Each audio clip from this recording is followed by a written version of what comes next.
And we have some breaking news on top of the show at this point of time, and this is regarding Maduro's, the ousted Venezuelan President Nicolas Maduro's military complex bombed. We now have the satellite images which show the extent of damage. We are learning that 3 military complexes were attacked by the US military forces, and the military complex, Fuertea Tiona, were bombed.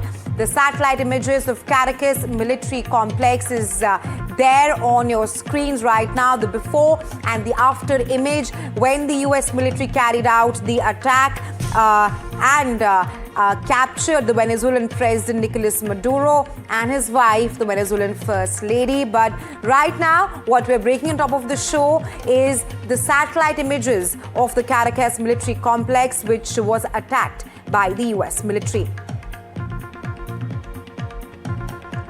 All right, for more on this, Trini Mina Mary is now joining me live from Caracas in Venezuela.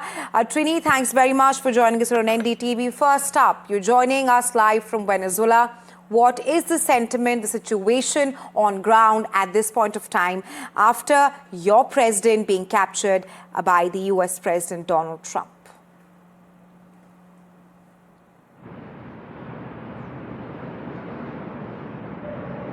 Well, the most recent information that we have so far is that the Supreme Court of Venezuela has designated Delcy Rodriguez, which was the vice president, now is the president in charge, according to the Supreme Court of Venezuela. She will be taking all the decisions on the absence of Nicolas Maduro inside of Venezuela, because they claim that Nicolas Maduro continues to be the president of Venezuela, but he was kidnapped by the US. It is important to remark that most of the institutions in Venezuela are government controlled. Most of the judges of the Supreme Court were designated by Nicolas Maduro. Also, the members of the National Assembly, they are the majority of them, the 90% of them belongs to the government party. So most of the decisions that are coming from the institutions in Venezuela are supported by people loyal to Nicolas Maduro.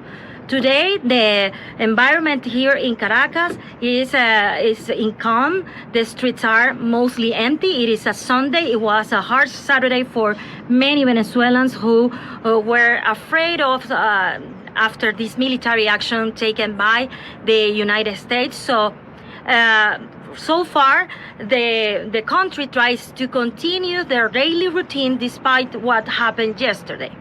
Right, Trini, you've given us a lowdown of all that's happening in Venezuela. Maduro is in the New York detention center, and we are learning that there are some reports of Venezuelans celebrating Maduro's arrest. You're joining us live from Venezuela. If you can just tell us the interpretation of how are Venezuelans feeling right now after Maduro being captured by Trump.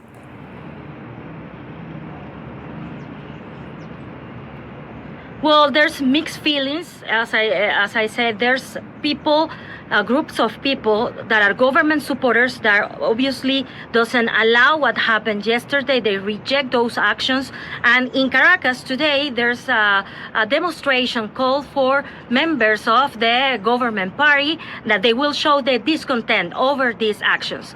You have other type of Venezuelans and that they feel that that was the right thing to do because they felt that Nicolas Maduro was an authoritarian leader, but inside Venezuela there's not much of that discontent showing in the street because some people fear they could be detained, as I said, for security forces that are loyal to Nicolas Maduro, so they prefer not to express their discontent. Those demonstrations that we have seen of people celebrating are mostly from Venezuelans that are living abroad the country. In Miami, for example, there is a big diaspora. We need to remember that about 8 million people, more than 8 million people migrated from Venezuela due to the critical conditions they were living in the country. Right, Trini, so you say there's mixed feelings amongst the Venezuelans there on Maduro's capture. Stay with us, Trini. I'll come back to you shortly with more questions and updates. All right, for more on this, my colleague Vishal Vivek is also joining me live. Vishal, over to you. Show us about the extent of damage caused by the US military incursion, perhaps invasion there in Venezuela. Well, Raisha, we have up on our screens the images that we've just received. This is the satellite image, released by the company called Vantor. Here you can see the parts where we have encircled. These parts show the damage that were done. On the right, you have visuals from the last night when the raids took place, when the strikes took place, and you can see there has been extensive damage to this part. Especially, this is the Fuerte Tijuana, as you rightly mentioned. This is the main military base of the Maduro regime. This was attacked. This was the primary target of the US strikes, in which how many people were killed? Some estimates suggest that at least 40 people were killed in these strikes. Who were the exact targets? That remains to be divulged. We have seen that Maduro was arrested, but these are some latest images, the satellite images that we've gotten, and these are the extensive structures. This is the main military structure, as I rightly mentioned a few moments ago, and this houses defense ministries. This houses many top military installations. This also has some top command infrastructure right in this area. So this was the main target, and it's almost like the top part has almost been obliterated. This is totally bombed out. We have also other images that will have on our screen that will show the extent of damage done. This is the main military base, and you can see the before and after images. This is before the bombings were done, and this is after the bombings. You can see, if you can relate both the pictures, and this is what the Miraflores presidential palace is. This is the main residence of Nicolas Maduro. We are yet to hear whether he was dragged out from that place or not, but these are some of the latest satellite images that we have gathered. You can see the damage. Here there's no damage, and you can see closely the damage was done here. And this is the before image of the presidential palace where Maduro could have been living. He was trying to escape from this place to the Fuerte Tijuana place. He was trying to do that, but he was not successful. He was dragged out of the palace, and the palace also seemingly was attacked. We'll have images on our screen of the palace after the bombing as well. So this shows the level of defness in the operations. And here we have visuals of the missiles raining down on the Caracas skyline. These were some extensive operations conducted within 3 hours. All it took was 5 minutes to get into the compound and drag Maduro out. But this was an extensive operation planned for months, and this is the final result of whatever happened in that operation. Back to you. Right, absolutely. Thanks, Vishal, for giving us that lowdown of the before-after images of these satellite images of the US attack in Venezuela. Coming back to you, Trini, you're joining us live from Venezuela, just to tell our viewers. The US President Donald Trump also said that apart from US running Venezuela, US will also fix Venezuela's oil reserves. Is there any information on that front? Perhaps is there any US company that is moving towards Venezuela to take in charge of the oil reserves there, which is one of the largest in the world?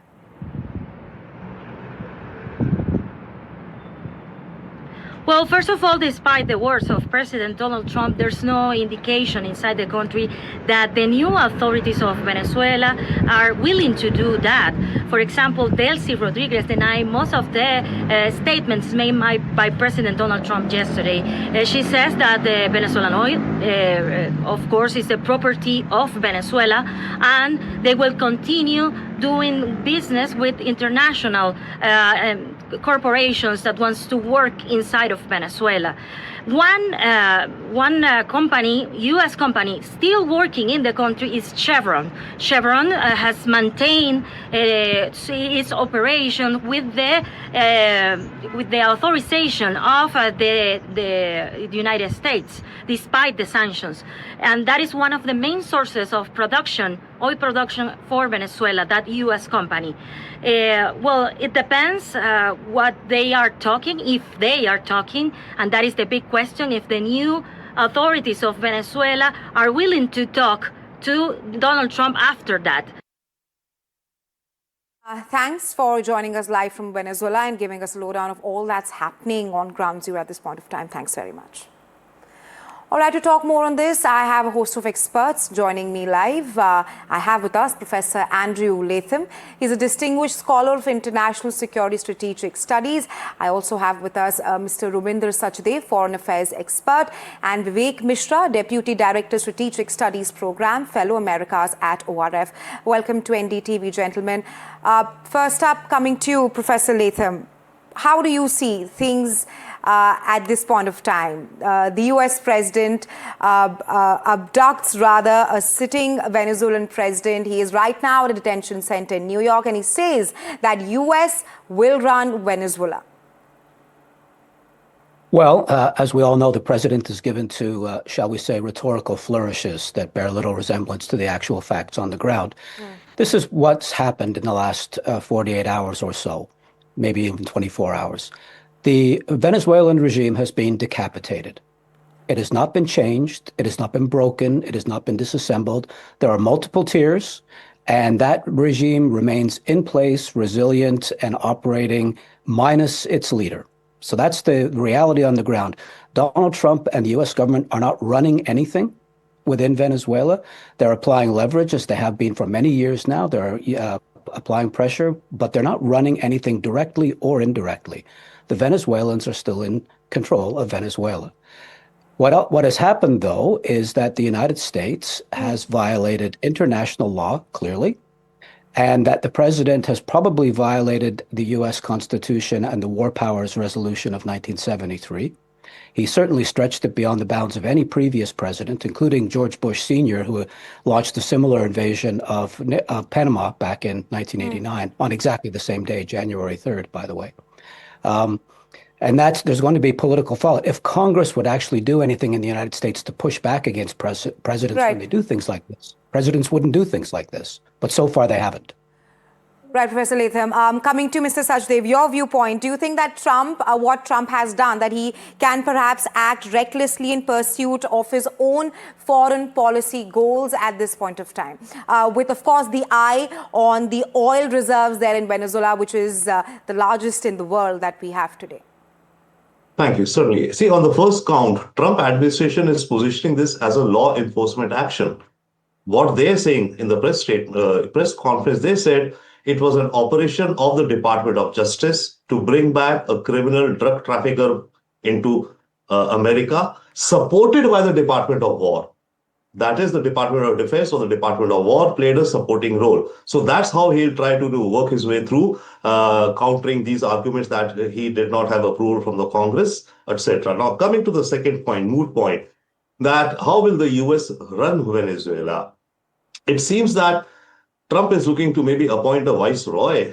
You know, Marco Rubio, I think the Washington Post today is carrying an article which says that because given his expertise in these affairs and all, and his deep involvement, he could be the point person. When asked who would be the team, he said, this is the team. What it seems to me will happen is that Trump will put together a team, of course, Hexeth and Rubio and a few others, especially of executives from the oil industry, be it Chevron, which is already on the ground, be it ExxonMobil or Shell. Right. These oil companies and their executives have vast experiences of toppling governments, assassinations in Africa, other countries, and working out deals and projects, right? So he would involve such wheeler-dealer executives in this team to work out what should be the formula in Venezuela, and they'll be in connect with the opposition, which they already are. They're in connect with the interim president, but more the opposition, Gonzalez, who's sitting in Spain, and the lady who got the Nobel Prize, working with them that how would they structure or agree to an arrangement with America in terms of the oil assets, which should be, where the production of the oil should go up, more Venezuelan oil should flow in the world market. By the way, that would have a helpful impact for America and for Trump in the midterm elections. If Mr. Sachdev. Right. Of course, just to add to that, drug trafficker out of Venezuela, but there has been no proof of that given by the US president. Coming to you, Mr. Mishra, what do you make of all of this? Trump has promised to run Venezuela and make way for US oil companies in Venezuela. But like Mr. Sachdev also pointed out, that there is a long history of how US interventions in Latin America has perhaps not gone down really well. Do you think this time it will change? So I think Trump has positioned himself very delicately between a regime change and not, because he has apparent. I mean, there are theories that he's struck a kind of a deal with Delcy Rodriguez, who is in conversation with her, because clearly replacing Maduro with, let's say, Marino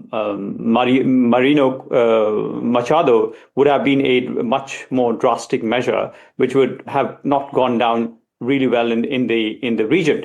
And if we can go by the reactions of these countries for the regional countries, I mean, Brazil, Mexico, two major countries, have repositioned them very delicately, not criticizing, not over criticizing, positioning them on the lines of international law. So I think we see that there is a delicate balancing there by Trump. How this is received in the region is also something that I think is still to unfold, given the statements that have come from Trump on Colombia and its leader. So I think the national security strategy of the United States has certainly called for an enlisting and expanding motto, which I think we are seeing unfold. And initially many of us thought that these are political wins of Donald Trump, but I think we are coming a full circle to that. Right, and at this point of time, Venezuela simply does not produce enough oil to make that big a difference. But gentlemen, stay with us. I'll come back to you in just moments from now. We go across to another pertinent questions that our guests here have been making and that we've been telling you here on NDTV. That is, does the United States of America actually need Venezuela's oil? Now, US perhaps has world's largest oil producer. US accounts for a fifth of global production. Apart from that, US output ballooned due to shale revolution. Meanwhile, when we talk about Venezuela, around 1% of global production takes place in Venezuela. Let's also now tell you, why does the United States of America want Venezuela's oil after that statement by the US President Donald Trump, where he said that US will fix Venezuela's oil infrastructure? Number one, US shale oil tends to be light. US refineries set up primary for heavy crude, and Venezuela, on the other hand, has the largest oil reserves. Now, most of Venezuela's oil is heavy crude, and if US wants gasoline, it needs heavy oil.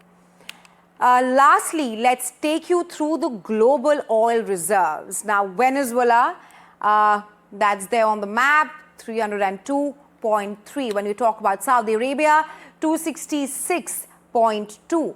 And Canada, 170.5, Iran, 157.2 here on the world map, Iraq, 148.8.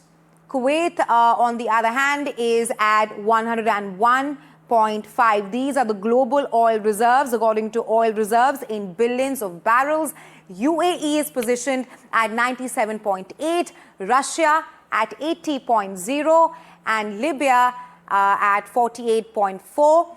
Moving to Nigeria, which is at around 37.5, and lastly, United States of America at 35.0. And while we have our guest still here with us, coming to you, Mr. Sachdev, we just told our viewers, does the United States of America actually need the oil reserves? Do you think that the capture of the Venezuelan president, him being there at New York detention center, is all about natural resources?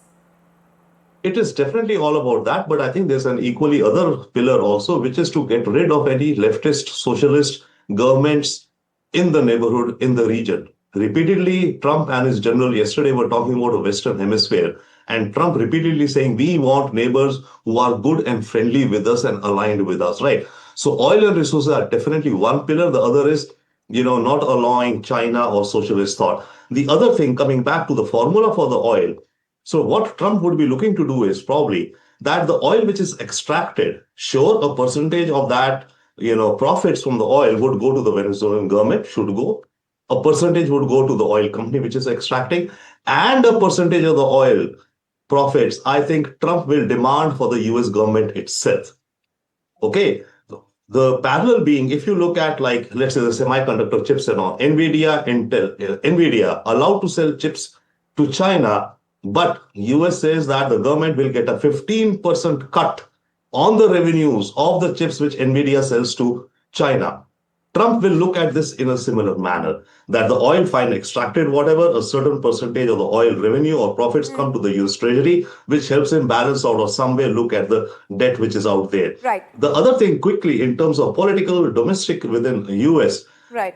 the prices of oil would come down, even though Venezuela produces very little, but it could be ramped up. Chevron is already there, it could ramp up. It's expected, some analysts are saying that oil prices could come down to even 45 odd dollars per barrel in the next 6 to 9 months, which will coincide with the midterm elections of the US Congress. All that right. will help Trump in that also.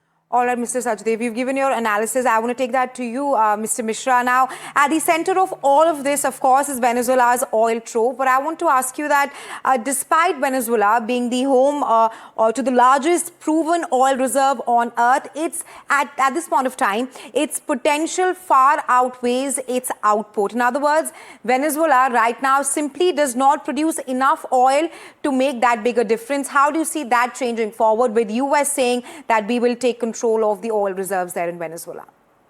It sounds to me something like the critical mineral story, which means that, there is a huge potential, but you don't have the mining capacities around the world. Now you take that analogy to Venezuela and you have a lot of oil reserves, but you don't have the capacity. I mean, they're producing, as you said, they have more than 300 billion of reserves, but they're producing less than 1%. Now, I think what the global, what the process of Trump really is to denationalize and allow more companies to come in and compete. I think that process is going to take some time before it really unravels in the way that Trump wants. But it could be faster than critical minerals and the processing, because oil is something that you could do faster in terms of bringing capacities and opening it up to the markets. Because as you said, Chevron and other companies were already involved. The shipping lanes are already established. But I think the political intent is something that will have to take a buy-in from internally within Venezuela, and then sort of link it with the rest of the world if Trump wants to bring in American companies, recenter them in Venezuela, and work with the Venezuelan government in whichever form to take it to different parts of the world. But my larger point is how will it be perceived in the region? And I think with a lot of caution, because given the relationship and given the nature of the developments that have happened in the past 48 hours. Right. I've been told I have 4 odd minutes left. Professor Latham, your final thoughts. How do you see the situation panning out moving forward?